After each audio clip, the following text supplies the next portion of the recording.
Welcome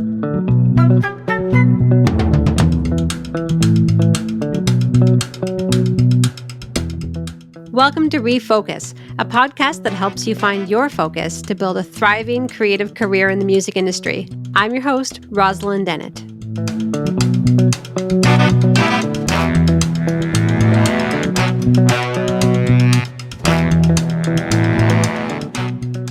Hello and welcome to ReFocus. Our guest today is Danielle Allard. Danielle is a singer-songwriter, multi-instrumentalist, and Twitch partner. This Ottawa artist has toured Germany, Portugal, and much of Canada, but also performs 3 times a week for an international audience as a music streamer. Featured in the New York Times for her live streams, her festival appearances include features at Ottawa Blues Fest, Jazz Fest, and a main stage appearance at City Folk Festival. She has 3 studio releases and 5 projects in the making. Her 2022 release is called Invader and is a concept album accompanied by a 6-video series. Welcome, Danielle. Hello. Thanks so much for having me today. Thank you so much for being here. So for anybody who's just listening in, I just want to describe to you quickly where Danielle is calling in from, because I can see your beautiful studio behind you. I kind of had a feeling that somebody who's streaming this much would be really set up there, but you got the twinkly lights, you got the mood lighting, all the things. Is this your studio that you do your streaming from? Oh, yes, absolutely. Welcome to my basement. And yeah, I think twinkly lights are an absolute must, but we also have the multicam setup. So sometimes you can see me from the back of the room. And I think it's a little easier to see the enormous amount of instruments. And I think that maybe many of us suffer from this. It's just the absolutely insane instrument collection that just grows over time. And sometimes it's even people saying, hey, I found this in an attic here. I don't know what to do with it. And you end up with a band guitar. But yeah, this is where I'm always streaming from. I heard that you take requests to play on 30 different instruments. Is that right?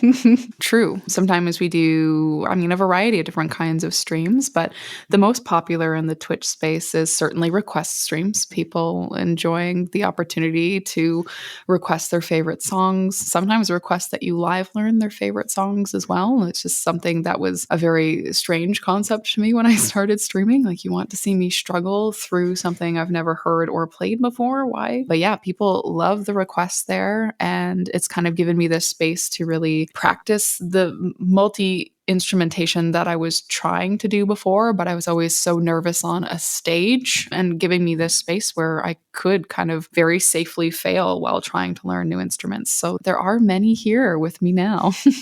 That's so neat. And at Folk Music Ontario, we had the pleasure of hosting you for one of our webinars, like pretty early on in the pandemic. And we'll link to it in the show notes. But it was a pretty eye-opening webinar for a lot of people, where you kind of got into some of the nitty-gritty details about your kind of career on Twitch and the way that you've been able to make this like a big part of your income stream now, and especially during the pandemic. Do you want to just speak a little bit to that shift to online, and then maybe how you're coming out of it now? Because I know now you're getting back to live performances and performing for a IRL audience. Well, we were all kind of faced with some big decisions in 2020 in this industry and in every industry.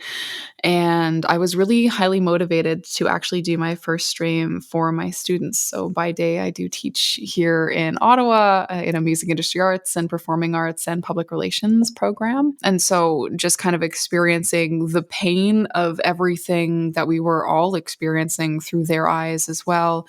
They were having their charity events that they'd worked so hard on being canceled. They were losing their studio time. They were having huge productions that they'd spent 2 months rehearsing just being canceled, everything in front of all of us. So when we were about to do that kind of charity event campaign launch, I didn't want them to be alone for that evening. So we decided, well, let's just play music anyways. It was supposed to be just a fun open mic night for all of the students. I would be performing for them as well for charity. And I decided to press this scary button that said go live on Facebook and Instagram. I'd never done anything like that before. And it was just one device, my phone for Instagram, and then I had my laptop for Facebook.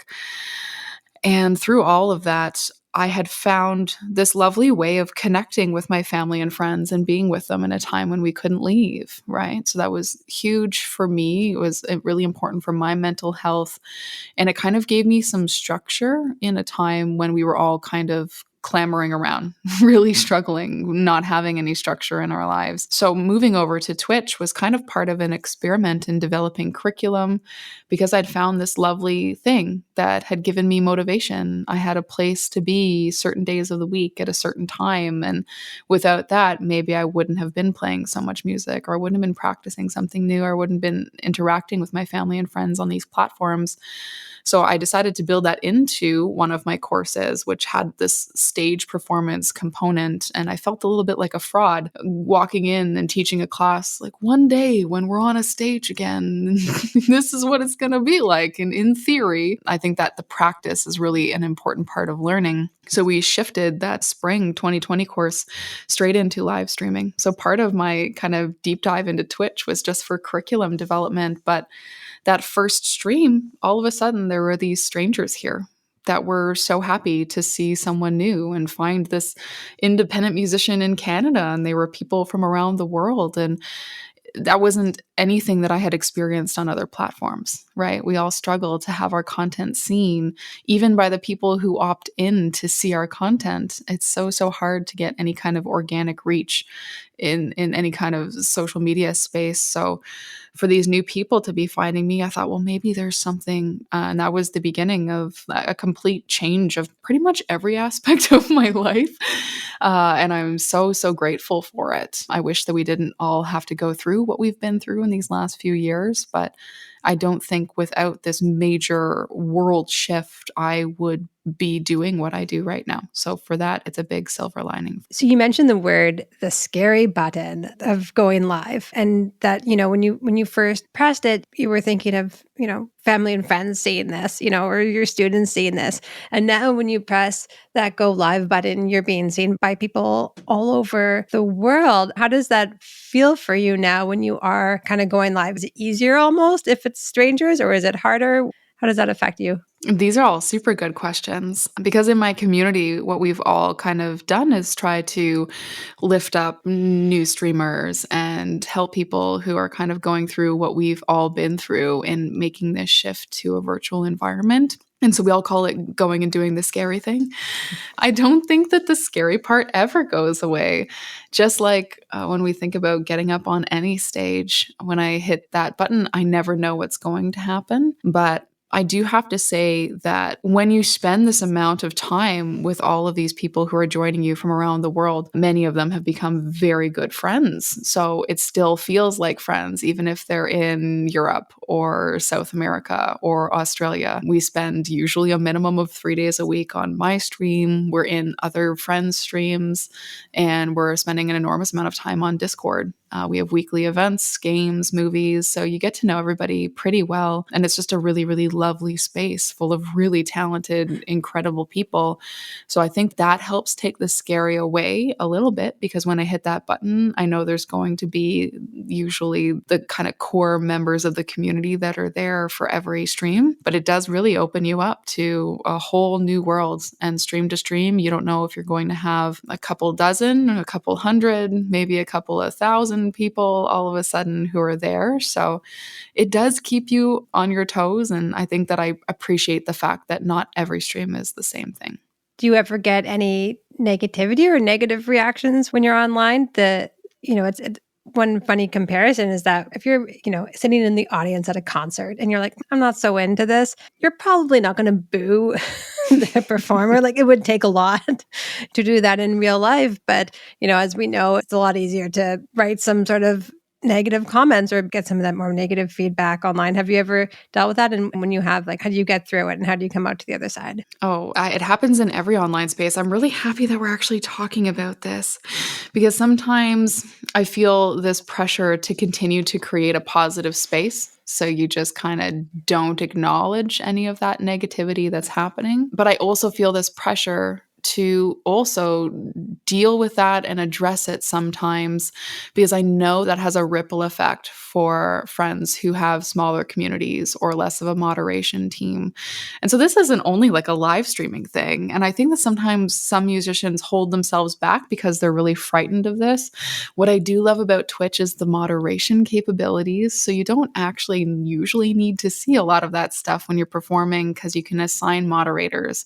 So people who are spending time with you in the channel, they're able to delete comments, time out people, ban people. But fortunately, I mean, apart from very huge kind of front page feature streams where you have thousands of people coming through your stream, even in those situations, we haven't had an enormous amount of negativity in the music section. There's a lot of love, and there are a lot of kind of core members of each community that are core members of the Twitch music community at large.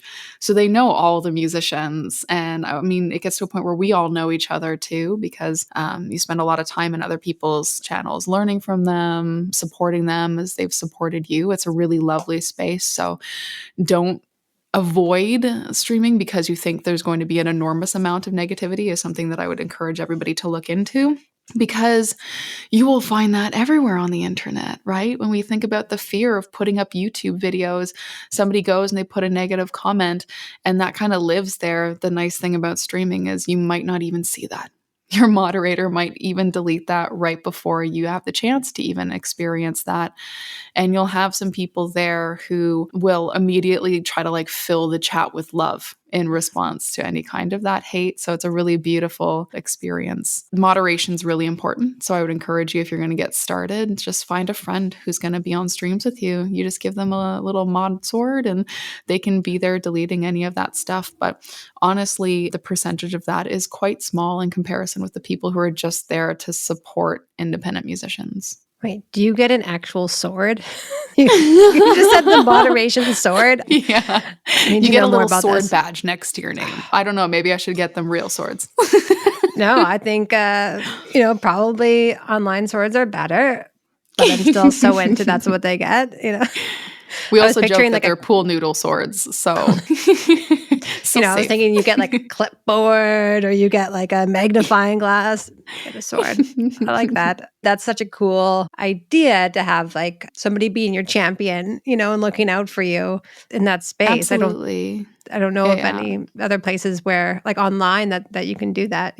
It's really important. And I mean, you can also assign managers in spaces like YouTube and things like that, of people who can just help you continue to make art, especially if you're finding like it's really impacting your mental health and things like that. You can always find ways to have team members in places of people who just kind of want to shield you from some of that. But Twitch music, just as a huge community, is super kind. And that's why I always occasionally draw attention to some of the people, because I know that if I don't acknowledge that, or if I let them behave that way in my space, that has a ripple effect on other communities, because they're going to go and visit all of my friends as well and likely do that same thing. So sometimes I feel like I do have to address it and just say, I mean, there's this vast amount of things you could be doing with your time, and this vast amount of content you can be looking at on the internet. Why are you ruining your day by hanging out with me and listening to something that you don't want to listen to? That doesn't sound fun. Like, I wish you a good day, and I hope that you find this thing that brings you joy. But you really don't usually have to acknowledge a lot of that. You've got people in your corner pretty much from stream one in that space who are just really happy to see somebody trying something new. Well, it's amazing that you're at least like taking that on to hold people accountable. So hopefully they don't go off and ruin someone else's day as well. That's brave, I think.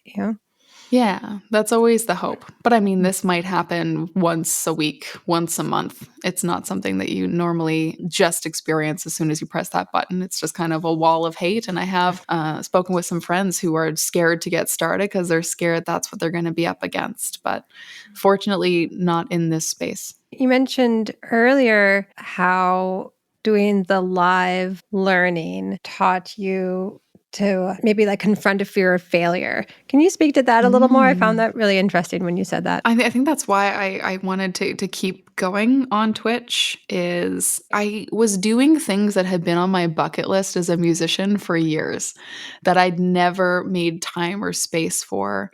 And if I was ever trying to do them on my own, I would get so frustrated with myself that I would quit. So a big goal of mine for so long was live looping. And that's something that I do a lot of on stream now.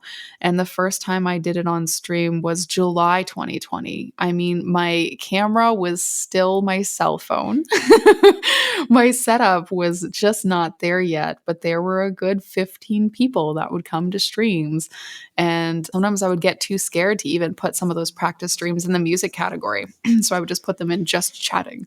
So hopefully nobody finds this. And if the 15 of you are here to watch me fail at this for 3 solid hours, it was nice that they were there to hold me accountable, that I couldn't just do that for 45 minutes and then quit again, which I'd done so many times in the past. That every time I pressed a wrong button or something horribly awry went on, somebody would be there in the chat being like, yay, super hype, wrong button, you pressed it. And I'm like, why are you celebrating this? And there are people there donating for new gear and donating for stream upgrades because they're seeing that you're there, you're on time, you're spending time with them, and you're working really hard to kind of get to this next level. And so I think that people saw that with my cell phone in a Pringles can setup and my loop pedal that I couldn't make work for the life of me. And they knew that I was trying. So they were there to kind of support making it to that next stage. And if you see where the stream has gone since 2020 to now, like it's a completely different experience. And it wouldn't have been that way had I not had that schedule, had those people holding me accountable, and kind of celebrated the fact that you can't learn something new and you can't get better at something until you're going to start and be terrible at it. That's just how it works. You have to fail a whole bunch before you're going to get to that next step. So what a beautiful experience it is that people would celebrate that. So that was something that had such a big impact on me that I've really tried to do that for our community through things like we have a community stream festival called Dinosaur Stream Fest, bringing together 30 members of the community, some brand new streamers, some super seasoned streamers, but it's just this chance that everybody has a super safe space, a super safe audience. If they want to try something new, we're here for it. If it breaks the entire stream and the stream goes offline, we're here for it. It's been a really life-changing thing for me. I've become a better musician.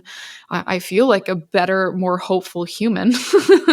And I can't recommend, just even if the only thing that you want to do with your music right now is get better at an instrument, having a stream schedule, having people there that are expecting you live at that time, like so powerful for you to get out of bed and go and do that thing that's been on your list for so many years. I love it. When I first heard about that, I mean, I think it might have actually been from you in that first webinar we did about people logging on to watch somebody learn something and to practice. And it struck me as odd when I first heard it, like, like voyeuristic, like watching someone eat a sandwich or something. Like, why would you want to do that? And then the more that I looked into it, it dawned on me, like, it's brilliant. Like, it's such a neat concept because, as you said, it holds the musician accountable. So you're trying out new things. You're practicing, but for the audience member, it gives you such a cool glimpse into the creative process. And, ultimately we love failure in that way. Like as an audience person, when you see someone do something perfectly,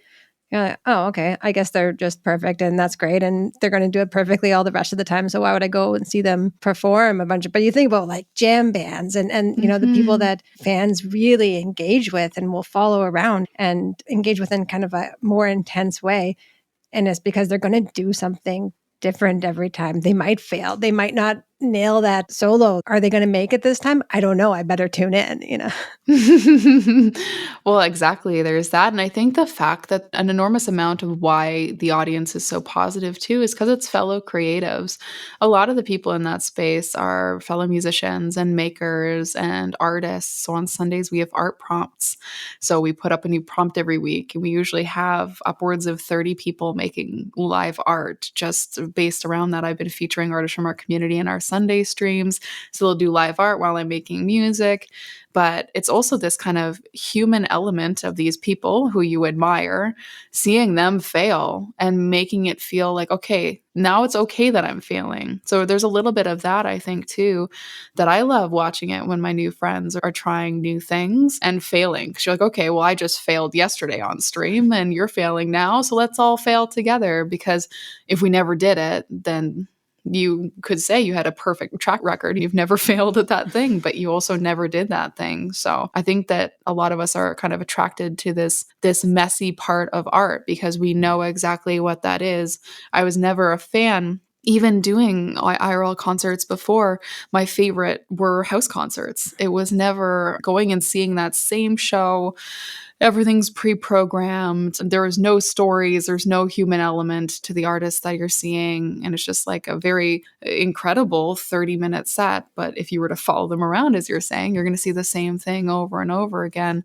And I loved the human element of house concerts, being there and celebrating things with people asking me questions in between songs. I was never a kind of musician that wanted people to be in awe of me because I've never, I mean, something we're talking about when we get into imposter syndrome, I've never considered myself to be an extraordinary musician.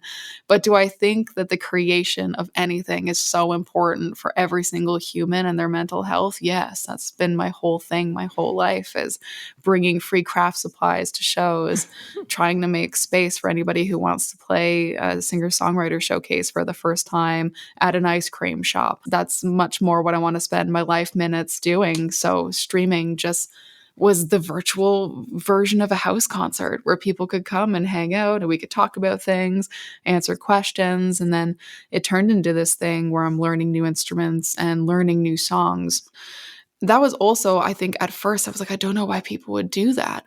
But since we were doing all these request streams, and now it's hundreds of streams a year that I'm doing, I was like, well, I guess we better add some new songs to the song list. So I think we should probably learn some songs and then we'll record them live. We'll send that over to YouTube. Going and needing to write new songs. Sometimes we'll close down the queue and I'll just spend the whole stream trying to write a new song. Will we use it? Maybe, maybe not. But sometimes it's just kind of like instrumental improv. So don't always feel pressure as well when you're doing this to only do what the audience wants. Because sometimes the audience doesn't know what they want because you haven't shown them something that you want to do. And they're going to be probably just as into that too. They just don't know it yet. So I like to use this space to also make content for other areas because unfortunately that's what we are now as musicians, right? If we really want to make a go of it, then we're content creators. So how can we use this time that we're alive? I use it to do tons of recording. On Sunday, I used it to do a collab with a friend. I used it to record something for someone's stream. How can you make use of that time? Sometimes I treat it like office hours, right? We have so many things to do. So sometimes people are really into that process too. And celebrating when you get something done. Maybe they're co-working with you with the stream up on one of the monitors and they're getting something done at the same time. So there's a lot of reasons why people are there. You mentioned the word imposter syndrome, and I want to get into that for a minute because I feel like in many professional spaces, especially for women, this can be something that holds folks back from being, kind of getting to the next level or from putting themselves out there, or, whether it's for a position or getting up on stage. Can you tell me about where you felt that in your life, in your career? Oh, certainly. And as soon as you mentioned, Rosalind, just like the specific issues that women face in our industry, like you saw my face, I'm like, oh, we could have a whole many-day conversation about this. I spoke at an Ottawa Music Industry Coalition panel recently, and all of a sudden the Q&A period just turned into things that some of our young female musicians are facing in the industry, especially around building online communities. So that ended up being a pretty major part of the Q&A session. We face so much. Doesn't matter which kind of space within the industry we're getting into, we face an enormous amount.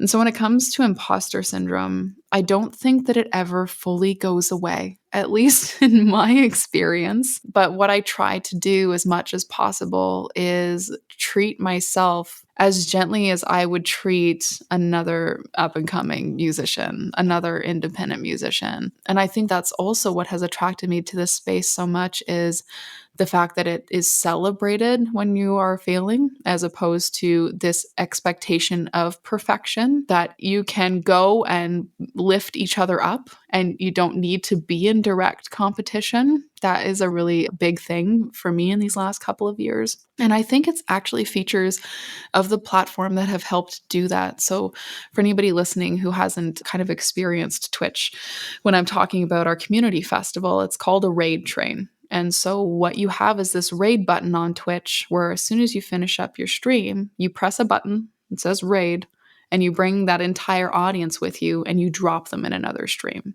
So what a hugely incredible tool for community building, right?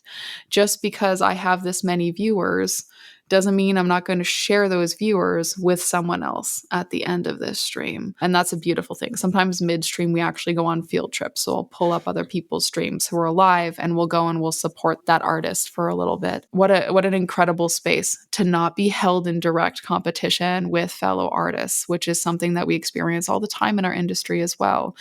Awards, festivals, showcases, grants. It's all this massive competition all of the time.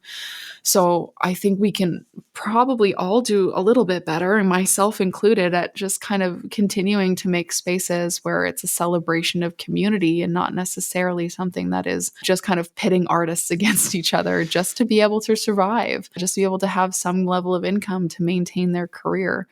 But from the imposter syndrome area, I mean, I started doing all kinds of art and music when I was just a baby. My first performances, I was 9. I went to Canterbury High School for vocal performance, and I started songwriting and playing multiple instruments at 14. I've been doing it my whole life, and I still tell myself regularly, oh, maybe you're not good enough for this.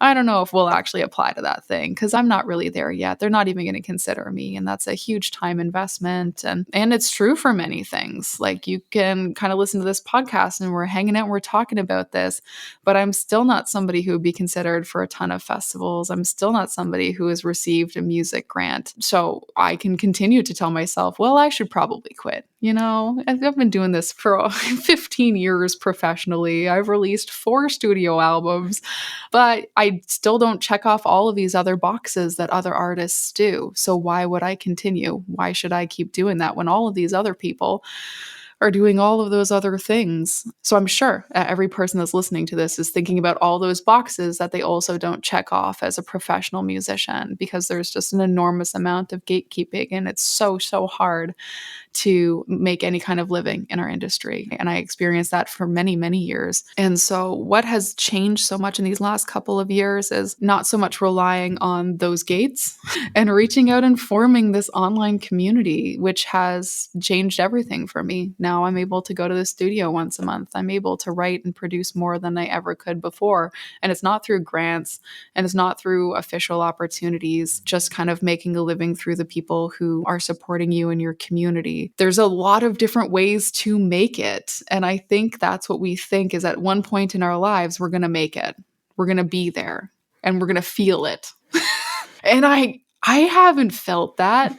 You introduced me in a very lovely way today, like New York Times featured, and we've had up to 19,000 concurrent viewers in one stream. Insane. Absolutely insane. In that moment when that thing is happening, I didn't feel like, wow, I made it. This is it. I am now an important musician and I deserve to be in all of the spaces of our industry.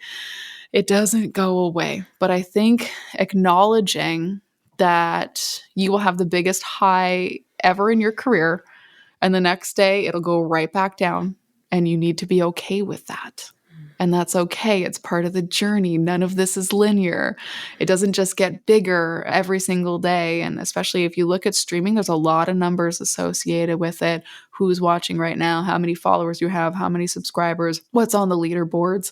Everybody's looking to those numbers. And it leads to a lot of mental health issues and a lot of sadness because you're looking for just kind of forward momentum always. And when you're seeing all these numbers, it's very easy to compare and look at yourself like you don't belong in these spaces. If I don't have this many followers, if I don't have this many viewers, when you have every single right to be in those spaces, and the fact that you have created something is already huge because that's not something that everybody on this earth does.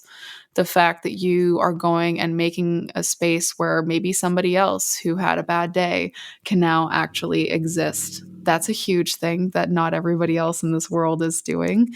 And so I see people just discounting what they've already provided to the world around them. So just the minutes that they took to make something instead of going onto a stream and telling someone they're terrible, that's what they could have done with their time, and they didn't do that. So I want people to feel more confident walking into spaces and meeting new people and feeling like they can be a part of and also create incredible communities. That's something that each and every one of us does. And as a creative, you bring something unique to the world that no one else can. So how can we find ways to share that, whether it's through social media, whether it's through IRL events? But even if the imposter syndrome doesn't necessarily go away, you just gotta push through it and acknowledge that if you feel like somebody else deserves to be in that space, you do too. And if there's something like a gate in your way, what can we do to help you get over that gate? What are the steps you can take to get through and be in that space? But until then, what I've just done is make my own space. If I can't get over that specific gate, maybe that's one of those check boxes that I have to get through. In the meantime, I'll just exist in my own space and make steps towards it. I think we also look to people who are huge artists and then think, oh, I need to be there. But you just need to be better than you were yesterday. If you've got 100 followers now, maybe 1,000 followers is a new goal. What are steps you can do towards that? Rather than looking at the people with millions of YouTube views, hundreds of thousands of TikTok followers and everything like that, what can you do that's a little bit better than what you did yesterday? How can you be just a little bit further ahead than you were last week? And then maybe that imposter syndrome will be lessened. And you have made these really safe spaces for people to come and interact with you. And, as part of this imposter syndrome, I feel like we need to know all the answers, that sometimes we're afraid to ask questions because we're supposed to know, being in whatever place we're in. Even just learning online and showing that vulnerability in the space that you've created, I'm sure is inspiring to a lot of folks. But do you have, some advice for people that are coming into this industry, whether they're artists or people working in the music industry, just kind of starting out of, places that are safe to ask questions, and advice for how they can kind of start to grow? Oh, well, I mean, if they were ever wanting to kind of do whatever I'm doing, they'd be most welcome on my Discord to ask questions. We have tea time when I'm live as well. And I actually begin tea time by saying, if you've got a question, if I can help you with something, I would love to. I am by no means an expert. And that's just it, that pressure to have all of the answers. When I was young, I always felt like you turned 18 and then all of a sudden you knew everything. And then I turned 18 and I was like, oh, none of you know what's going on either. So anybody who says they have all the answers, that's suspicious. So maybe that's when the imposter syndrome goes away, is when you feel like you have all the answers. But then I wouldn't look to that person for advice necessarily. I think knowing that we don't know anything. We're just all doing our best and trying our best is the most important thing. I know that there's a lot of forums and things that you can kind of fall into, Facebook groups that can also lead to kind of a lot of toxic behavior and kind of toxic advice. So I don't usually go to those spaces for advice either. If you want, even if it's not specifically to stream, honestly, the Twitch music community is so lovely and everybody's willing to answer all these questions. We've all even got like gear lists in our panel. Like if you're seeing I'm using something and you want to see what that is, sometimes they're linked to the place where you can get those things. It's really a community about learning and helping people kind of fail upwards, fail forward. But I mean, going to open mics when I first got started, those were huge. Coffee houses, any kind of open jams and things. There's a lot of really great venues that are Ottawa based that if anybody wants to get at me, I could recommend to take a look at some of their open mics. But just find nice, safe spaces. And if in your gut you're not feeling safe in that space immediately, just go find other ones. There are hundreds, if not thousands, of spaces, virtual or in person, where you could grow as an artist, where you're not going to immediately be told to quit or not immediately told, well, that's not a real job. You should go get yourself a real job, which I'm sure we've all experienced as well. Just if you need anything, I'm more than happy to help. So people can find you on Twitch, but you also have a Patreon. Can you explain a bit about how folks can interact with you there? For sure. And I mean, that was something that grew out of Twitch as well. I started that last fall. And it's been huge and so lovely. And everybody who's on my Patreon is just from Twitch as well. They all came over.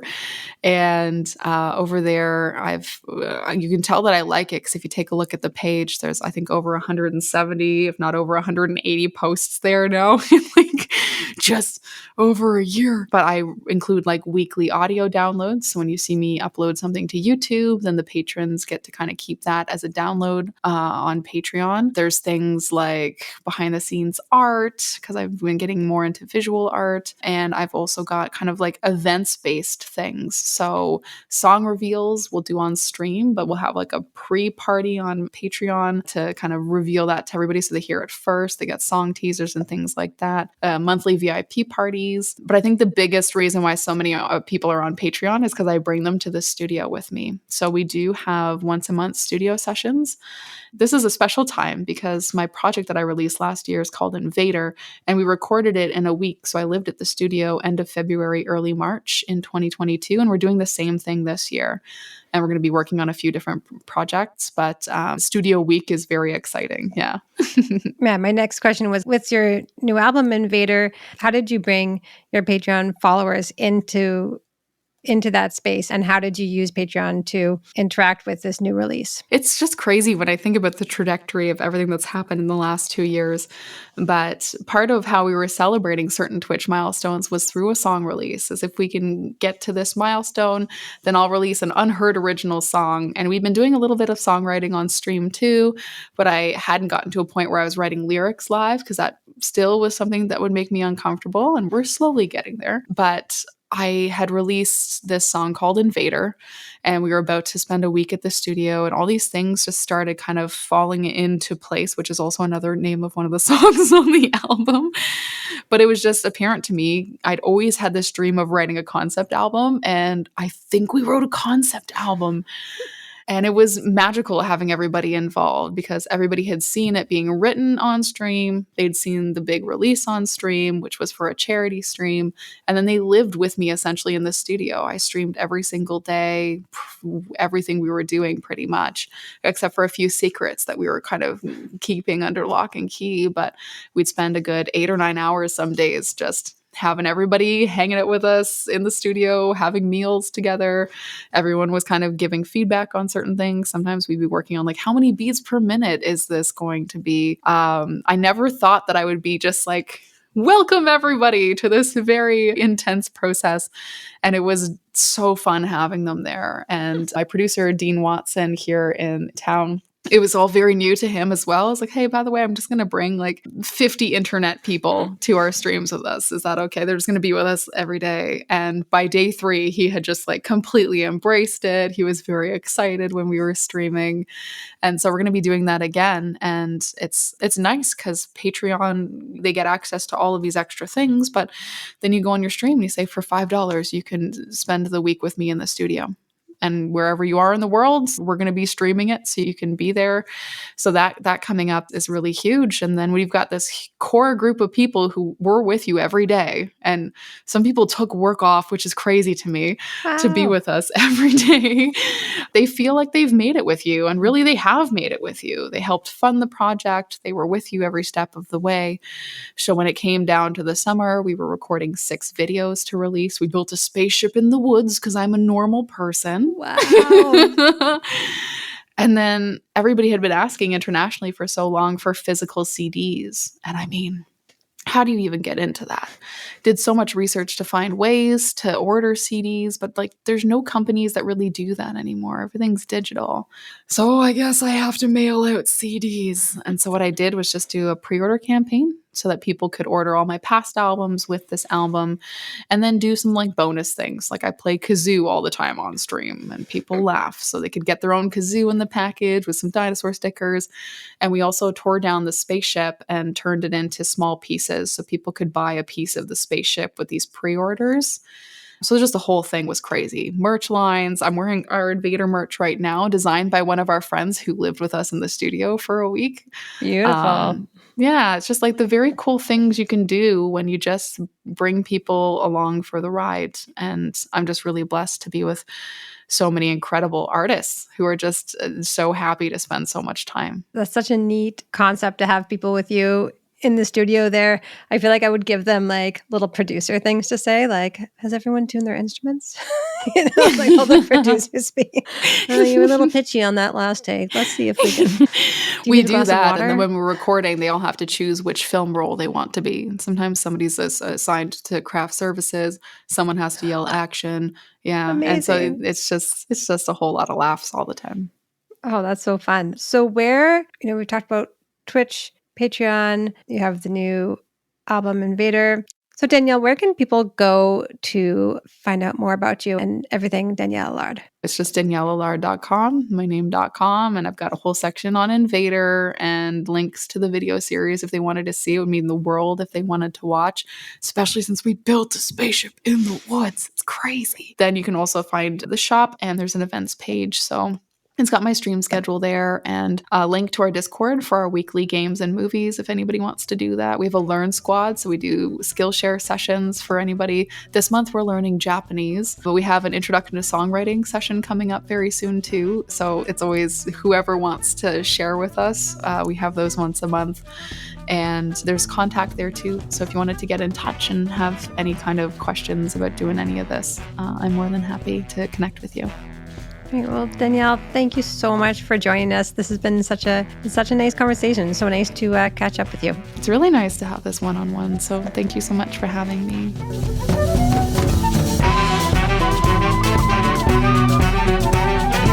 That's it for this episode of Refocus. Please subscribe, rate, and review on the podcast app of your choice so you never miss an episode. For more information, you can visit us at folkmusicontario.org and follow us on social media at Folk Music Ontario. This Refocus session is brought to you through the generous support of the Department of Canadian Heritage.